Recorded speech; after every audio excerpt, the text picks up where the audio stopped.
साथियों, आज हम जीवन के एक प्रमुख विषय पर चर्चा करना चाहते हैं और उस पर मैं ऐसा महसूस करता हूं कि प्रत्येक व्यक्ति, वह चाहे किसी भी धर्म का है, किसी भी संप्रदाय का है या किसी भी जाति का है, किसी भी वर्ग का है, किसी भी उम्र का है, सब उसको जानना समझना चाहते हैं। और विषय है स्वर्ग क्या है और नर्क क्या है। मैं उसको बहुत साधारण से शब्दों में यदि वर्णित करना चाहूँ तो स्वर्ग कहाँ है, उसके लिए कुछ आपके जीवन में या आपके इर्द गिर्द इस तरह का वातावरण होना आवश्यक है जिससे आप कह सकते हैं कि यही स्वर्ग है। स्वर्ग की प्राप्ति जीते जी ही मिलती है और नर्क की प्राप्ति भी जीते जी मिलती है। मृत्यु के बाद स्वर्ग और नर्क होता है या नहीं होता है, इस पर कोई टिप्पणी मैं नहीं कर सकता, लेकिन जीते जी हम स्वर्ग में जी सकते हैं और नर्क में रह सकते हैं। तो स्वर्ग के लिए क्या आवश्यक है? जीवन में परोपकार हो, दया हो, विनयशीलता हो, करुणा हो, क्षमा हो, स्वधर्म का पाठ हो, निष्ठा हो, ज्ञान हो, सम्मान हो, सहृदयता हो, साहस हो, पुरुषार्थ हो, उमंग हो, उत्साह हो, जोश हो, सकारात्मकता हो। जहाँ वातावरण में ये सब चीज़ें नज़र आती हैं या आपके जीवन में है या ये वातावरण में है जिसमें आप रहते हैं, तो वही स्वर्ग है। इसके विपरीत नर्क क्या है? जहाँ कटुता है, छल है, कपट है, द्वेष है, ईर्ष्या है, जलन है, दुष्टता है, हिंसा है, प्रमाद है, आलस्यता है, दूसरों का दमन है, शोषण है, छीना झपटी है, चोरी है। जो इन सब कामों में लिप्त है या इन चीज़ों से अपनी जीविका चला रहा है, वो नर्क में जी रहा है। इसके अतिरिक्त तो और कुछ नहीं है। तो जो हमारे मनोवृत्ति है, जो हमारी मनस्थिति है, वही स्वर्ग और नर्क का निर्माण करती हैं। आइए इसे कहानी के माध्यम से समझते हैं। एक बार एक गांव में साधु आए। वो साधु बहुत उत्कृष्ट स्तर के थे, उनसे हर कोई मिलना चाहता था। वो बड़े ज्ञान की बात करते थे, बड़े जीवन को उत्कृष्ट बनाने की, सकारात्मकता लाने की, जीवन में परोपकार लाने की, जीवन स्तर को दूसरों के लिए प्रयोग करने की बात करते थे। तो उनके पास बहुत सारे लोग आते हैं और इस तरह का ज्ञान की चर्चा करते, संगोष्ठी करते, या यूं कहिए सत्संग करते। तो उनका वो महीने में एक बार उस गांव में आते थे और गांव के बाहर मंदिर पर रुकते थे। तो एक बार आए तो गांव के बाहर मंदिर पर आकर रुक गए। वहाँ आसपास के गांव में एक बहुत बड़ा गुंडा रहता था। उसने जब साधु के बारे में चर्चा सुनी, सोचा कि साधु से जाकर मिला जाए। तो वह अपने दलबल के साथ गांव के बाहर मंदिर पर साधु के पास पहुंच गया और साधु से जाके पूछने लगा कि आप मुझे समझाएं, स्वर्ग क्या है और नर्क क्या है। साधु ने उसका व्यवहार देखा, व्यवहार में उद्दंडता देखी, अथॉरिटेरियन उसका व्यू देखा, अप्रोच देखी। वो शांत हो गए, चुप बैठे रहे। वह गुंडा बहुत देर तक बार बार यही कहता कि आप मुझे बताएं कि स्वर्ग क्या है, नर्क क्या है, अन्यथा मैं ये मानूंगा कि आप लोगों को बहकाते हैं, लोगों को गुमराह करते हैं, लोगों को गलत दिशा दिखा रहे हैं, आपके पास कोई ज्ञान नहीं है, आप धूर्त हैं, आप मूर्ख हैं, आप कपटी हैं, आप ढोंगी हैं। साधु शांत स्वभाव में बैठा रहा। उसने उसकी किसी भी बात पर कोई ना तो उत्तर दिया, ना ही कोई प्रतिक्रिया दी। जब काफ़ी समय हो गया तो उस गुंडे व्यक्ति को या उस अभद्र मनुष्य को अपना अपमान लगा, अपना निरादर लगा, क्योंकि वह तो अपनी पूरी मंडली के साथ, अपने सहयोगियों के साथ यह दिखाने आया था कि मैं साधु से किस तरह बात करता हूँ, आप देखिएगा। तो जब उसको अपमान लगने लगा तो उसने कहा कि आप मेरे प्रश्न का उत्तर देते हैं या मैं आपको अभी बताऊं। वह धृष्टता पर, धूर्तता पर, उतर आया और अंत में उसने यहाँ तक कह दिया कि आप मेरे प्रश्न का उत्तर देते या नहीं देते, मैं आप में गोली मार दूं। गुस्से से कांपने लगा। तो साधु ने बहुत धीरे से कहा, यही नरक है। जैसे ही उसने सुना तो उसको एकदम अचंभा लगा। वह भौचक्का रह गया कि साधु ने मुझे नरक कहा, लेकिन उसी समय उसके विवेक में जागृति पैदा हुई। उसने सोचा कि हाँ, गुस्सा करना, धूर्तता करना, किसी का अपमान करना वास्तव में गलत है। और वह वहीं साधु के चरणों में बैठकर अपने पापों का, अपने कर्मों का, अपने दुष्कर्मों का पश्चाताप करने लगा। और जब उसके आंखों से आंसू झरने लगे तो साधु ने उसके सर पर हाथ फेरा और धीरे से कहा, यही स्वर्ग है।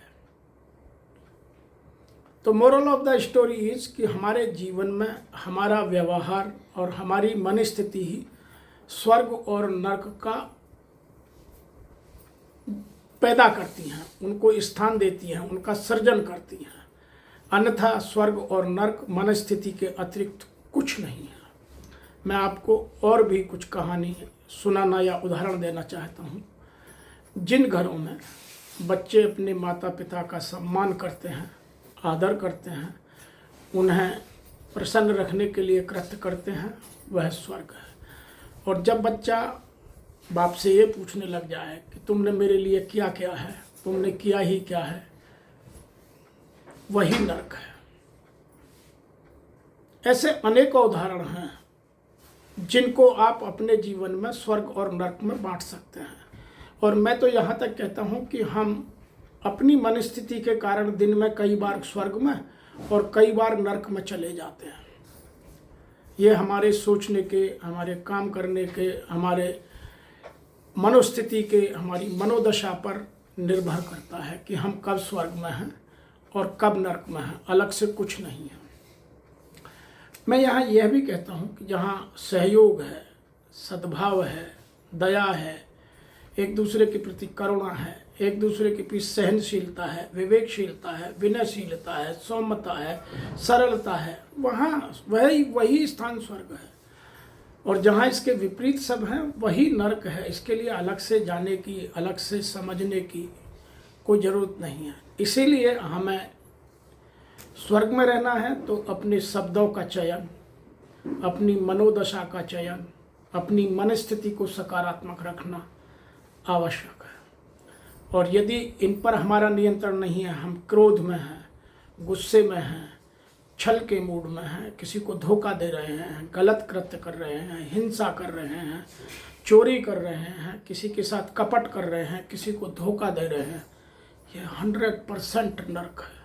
आज नहीं तो कल इसका परिणाम हमें भुगतना ही पड़ेगा। मैं एक और उदाहरण से इस बात को समझा सकता हूँ। बहुत सरल है। जब आपके मन में अपने कृत्यों के प्रति चेहरे पर हंसी हो और आंखों में आंसू हो, मुंह आपका खुशी के मारे फूला हुआ हो, होठ बिल्कुल चौड़े हों, लेकिन आंखों में खुशी के आंसू हों, वो स्थिति सबसे अच्छी स्वर्ग की स्थिति कही जाती है। और जब आपके मन में भय है, शंका है, डर है, द्वेष है, आप इधर उधर देख रहे हैं, वह नरक है। आप भले ही उसे कुछ भी कहते रहें, आप पे कितने ही दौलत हो, कितनी ही अपार संपदा हो, कितना ही बल हो, इसीलिए स्वर्ग और नरक का संबंध आपकी आर्थिक स्थिति से, आपकी मानसिक स्थिति से, आपकी शारीरिक सौष्ठव से, सुंदरता से, आपके ज्ञान के स्तर से, इन सब से नहीं है। स्वर्ग और नरक का सीधा संबंध आपकी उस घटना में आपकी मनोदशा, मनस्थिति और जो व्यवहार है उससे संबंध रखता है। आदमी कहीं भी स्वर्ग बना सकता है और किसी भी अच्छी से अच्छी जगह को अपने व्यवहार से, अपने आचरण से, अपनी भाषा से, अपने शब्दों से, अपने मानसिक स्थिति से नरक में परिवर्तित कर सकता है। इसके लिए आपको कहीं दूसरी जगह जाने की आवश्यकता नहीं है। मैं आशा करता हूं कि आपको स्वर्ग और नर्क जीवन में कब कहाँ हम स्वयं पैदा करते हैं या परिस्थितियां पैदा करती हैं वह समझ में आया होगा। इसके लिए आपको बहुत ज़्यादा ज्ञान की, बहुत ज़्यादा आध्यात्म की, बहुत ज़्यादा किताबें पढ़ने की आवश्यकता नहीं है। आवश्यकता है अपनी मनस्थिति को, अपनी मनोदशा को ठीक से समझना और अपने व्यवहार को व्यवस्थित और सकारात्मक करना। आशा है कि आपको स्वर्ग और नर्क की परिभाषा समझ में आई होगी और आज से आप प्रतिदिन प्रतिक्षण स्वर्ग में रहने का प्रयास करेंगे। नर्क से आप धीरे धीरे उसके द्वार बंद कर देंगे या उससे बाहर निकलकर स्वर्ग में प्रवेश करने का प्रयास करेंगे। और जीवन में यह चीज़ कोई कठिन नहीं है। यह बड़ी सरलता से यदि एक बार आप दृढ़ निश्चय कर लें और आत्मविश्वास पैदा कर लें, दो चीज़ें बहुत ज़रूरी हैं नर्क से स्वर्ग में जाने के लिए।